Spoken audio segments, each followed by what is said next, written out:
What's going on, everybody? This is Brian Mazik, aka Unique Mazik, the hardest working man in sports and gaming. And I see a lot of people doing like rebuild videos and that sort of thing, and I kind of wanted to tackle that kind of a concept, but I'm calling it something different. I'm calling it quest for a championship, or in some instances, depending on the team, it might be something different. So this first one is for the 76ers, and we know they haven't won a championship since 1983, and they have a nice core right now, so they're in a quest for a championship.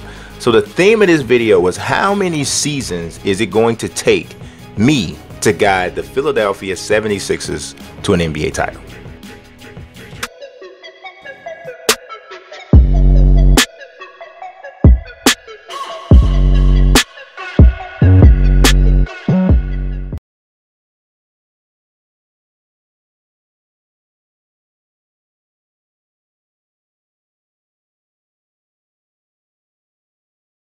All right, so we're kicking it off looking at the rotation as it is right now. Ben Simmons, JJ Redick, Robert Covington, Dario Saric, Joel Embiid, got Markelle Fultz. He's like really the guy you really got to watch, right? So how does he develop? Well, it's Wilson Chandler, TJ McConnell, Amir Johnson, Furkan Korkmaz, and then you got Zaire Smith, Mike Muscala, Landry Shamet, and Jonah Bolden, and also Jared Bayless and Demetrius Jackson.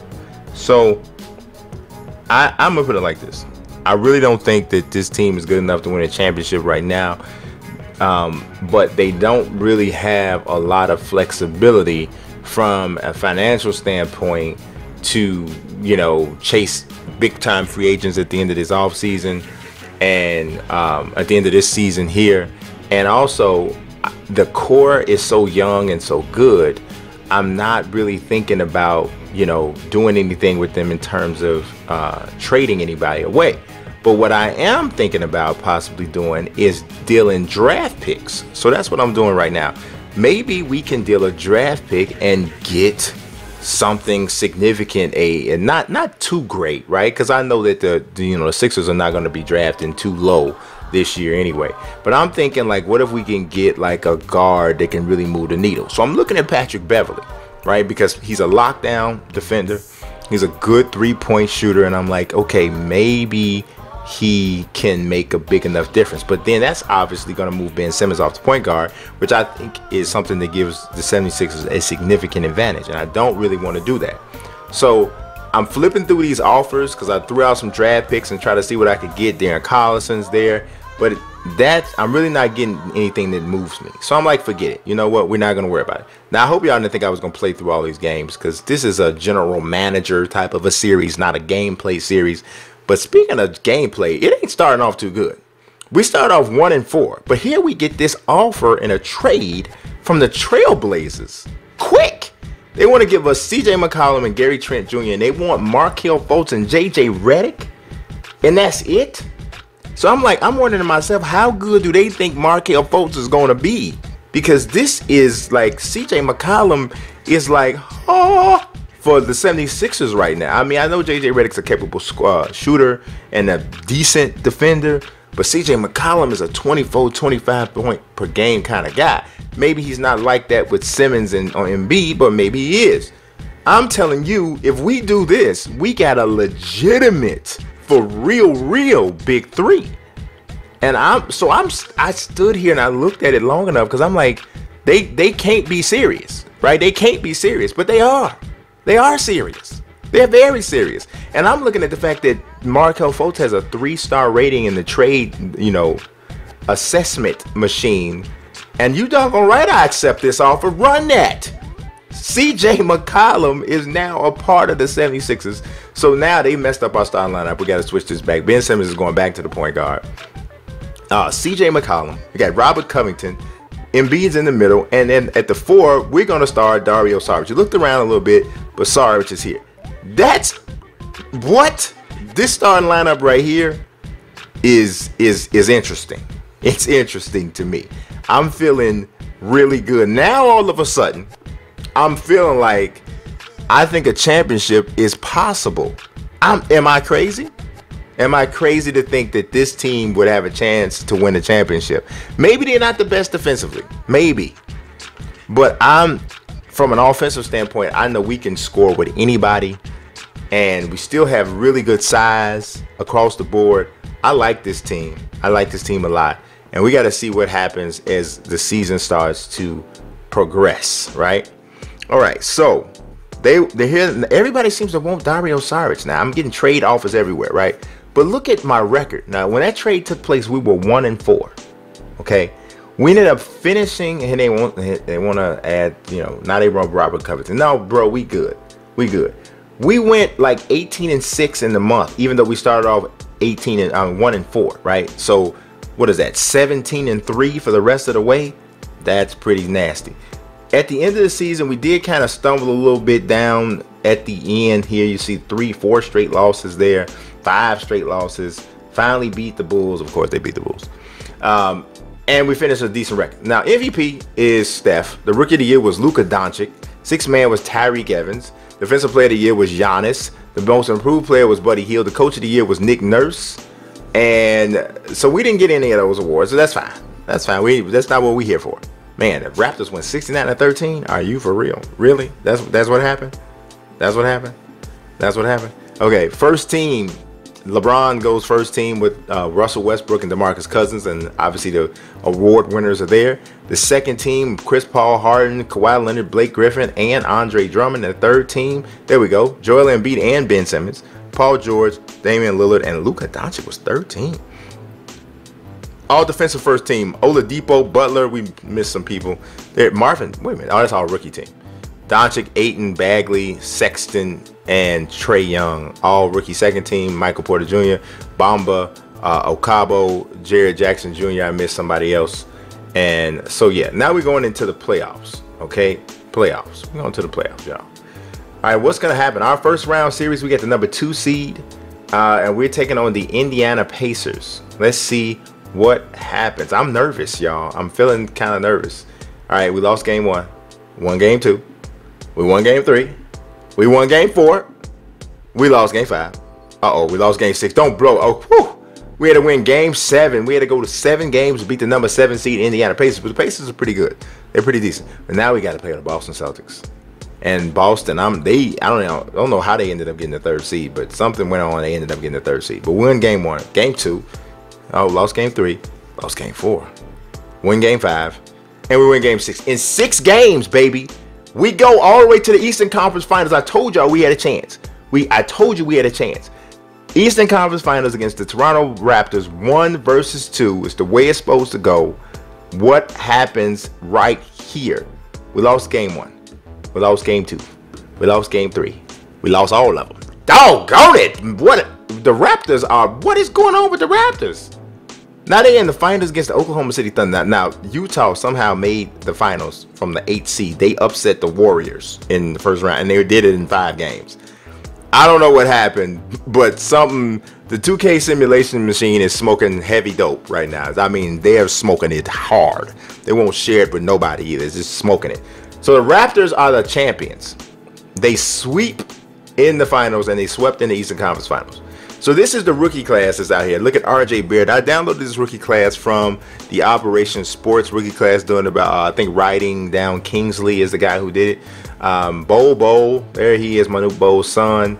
Marcus Bolden, O'Shea Brissett, Stevie Campbell, Jared Conley, Sekou Doumbouya. You know who I'm looking for. Larson Edwards, Bruno Fernando, Robert Franks, Daniel Garrett. Wow, I'm going fast, aren't I? Quentin Grimes, Jalen Hands. Let's see, DeAndre Hunter, Gelton. Oh, we all over the place, baby. Where we at? Where we at? We're going fast now. We're going fast now. We're going fast. Oh, it's in alphabetical order. It took us a long time to understand that it was in alphabetical order. And there we go. Zion Williamson. Had to make sure he was in there. Not going number 1 or anything, but, you know, wanted to make sure he was in there. Now, I don't know. We would like to have a shooting guard come off the bench. Now, we're going to kind of speed this up a little bit as we take a look at the draft and how it went down. You can see our Quentin Grimes from Kansas goes number 2. Nasir Little, number 3. Number 4, Zion Williamson. He does go number 4. Number 5 is going to be Charles Bassey from Western Kentucky. Number 6, Romeo Langford. All right. And see, number 7, we got Shamori Pons. And number 8, we got Keldon Johnson. Some of these picks are going to look real crazy by the time draft actually comes around. Sekou Doumbouya goes number 9. I mean, number 10. Oh, we're going fast now. 12, Jonte Porter. 11, Jonte Porter. Number 12 is Samosa Lashitu. Number 13 is Cam Reddish. A lot of people think he's going to go number 2. Number 14 is Bobo. Number 15 is Luka Samanic.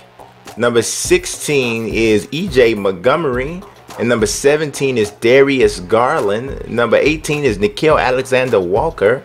Number, what's this, 19, Sagabe Kanate. Number 20 is Jalen McDaniels. And number 21 is Daniel Gafford. Number 22 is Bruno Fernando. And number 23, my Bulls. Not really this time, but O'Shea Brissett is who they take. Number 24 is Rui Hachimura. And number 25 is Jalen Hands. All right, now it's time for our picks. Slow it down, relax. Everybody chill. Now, I still feel like a shooting guard is where I wanted to go because I needed some depth at the position. I want people who can knock the ball, knock shots down from outside. Kostya Machidi from Belgium.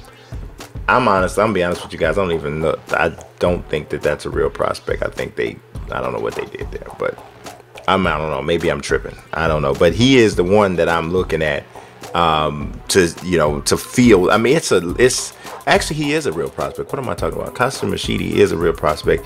He's a 20-year-old from Belgium. And just like they had, and actually, as a matter of fact, if you take a look at him, they did a really good job creating him too. So he is a real player. 6'5", 225 pounds from Belgium. He is considered a top prospect. So I should have known better. Why would I have doubted? Now look at some of this. Durant goes to the Pacers, Kyrie to the Celtics, DeMarcus Cousins to the Kings, Jimmy Butler goes back to the Wolves. Okay, Klay Thompson back to the Warriors, Porzingis back, Kemba Walker stays, DeAndre Jordan goes to the Lakers, Bledsoe back to the Bucks, Millsap back to the Nuggets. So not a ton of huge movement or at all. Now what we did was we were looking at, we felt like we got a shooting guard to add us some depth, but we said, well, we might go for a power forward for some depth there. And I ended up signing Bobby Portis. I love the Bulls, guys. I got to do something. Got to get something happening. So I feel like this team is solid, right? But I don't know why they keep putting Landry Shamet in there at the starting point guard. He's not starting. Ben Simmons is going to start as a point guard. CJ McCollum's going to come back. We ended up getting Tyson Chandler, signing him on as some depth at center because, I mean, Embiid hasn't gotten the catastrophic injury in a couple years, but we still want to have the depth there. So I really like the starting lineup. I really like the depth. So people already want to trade for Bobby Portis. He just got here. So did Tyson Chandler. Relax. Go and sit down someplace. And here they go again. Bobby Portis. They won't buy. Dude, no, you're not getting Bobby. All right, you're not getting Bobby. You're not getting him. Now they want Robert Covington. Now that one was I almost, I don't know. Thought about that, especially if we can trade him for some picks. If they have an offer where we can trade him for some picks, that might be something that we might want to do. Now they want Dario Saric for some picks, and so I shifted it because now since I know that I have Bobby Portis and I like Portis, I said maybe that might be the way we want to go. And so I did decide I moved him, and now Bobby Portis is the backup. Here's the problem. Our regular season did not go very well at all in this second season. We ended up finishing with a losing record. Look at this. We are 38-44. We'll be lucky if we get into the playoffs. The MVP is Russell Westbrook. The Rookie of the Year is Zion Williamson. The sixth man is Dennis Schroeder. The Defensive Player of the Year is Anthony Davis. Most Improved Player is DeAnthony Fox. And then we got Billy Donovan won the Coach of the Year. De'Aaron Fox, I'm sorry. I was thinking about DeAnthony Thomas, the kick returner from USC. I'm sorry, no, Oregon. Was it? I think this is Oregon. It's Oregon. But anyway, here we go. All defensive first team and second team. Taking a look at this, Jimmy Butler. The all-rookie second team. We're flipping through this pretty fast. This is kind of the same, it's a very similar team to what we had last time. But we're trying to get to the playoffs. We're trying to win a championship, guys. So here we are in this first round series. Barely got in. We're playing the Pacers again, but this time they're number one. We force Game 7 and win Game 7. from the AFC. Something about AFCs in these tournaments. Look, because the AFC won over there again too. Denver won. The AFC's winning a lot. Look, we're still the AFC, and we just swept the Knicks. Are you kidding me right now? We're in the Eastern Conference Finals from the AFC, and the Lakers and the Suns are in the Western Conference Finals. And, oh my God, we're in the finals. We just swept Milwaukee. We swept Milwaukee, y'all. And now we're in the finals with the Suns. And we got a 3-2 lead. This is game 7 on the road. So game 7 on the road, I had to stop it, right? I had to be like, you know what? I'm going to experience this on the court, right? I got to see what's going on. And we got a 9-point lead in the fourth quarter. Okay, they got a little close. So I was watching this. I was a little nervous. Got down to 4. It's like, what am I going to do? What am I going to do? Okay, we took the lead back up. 10-point lead, 8-point lead, 11-point lead. Turn it on. Under 30 seconds left, 16-point lead. Ben Simmons with the 2-hand jam emphatically puts it down over Porter, and to solidify what's going on, an 18-point lead on the road in game 7 of the NBA Finals against the Phoenix Suns, y'all. I don't know how it's happened, but Embiid with the steal. So Shane Larkin, and oh God, Embiid pump fake, lays it up and in.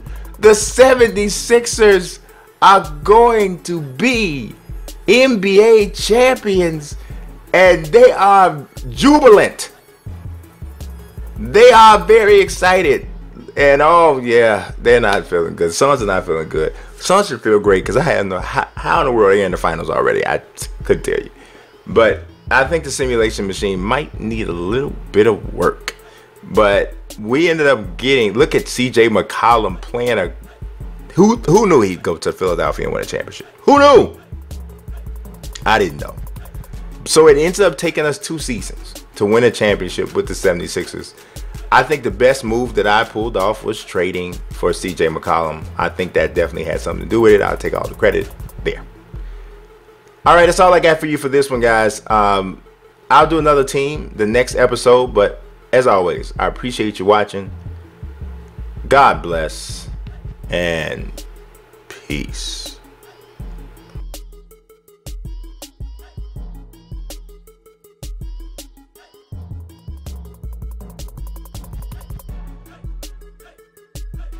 Pocket, I'll be weak. I'm rather unique.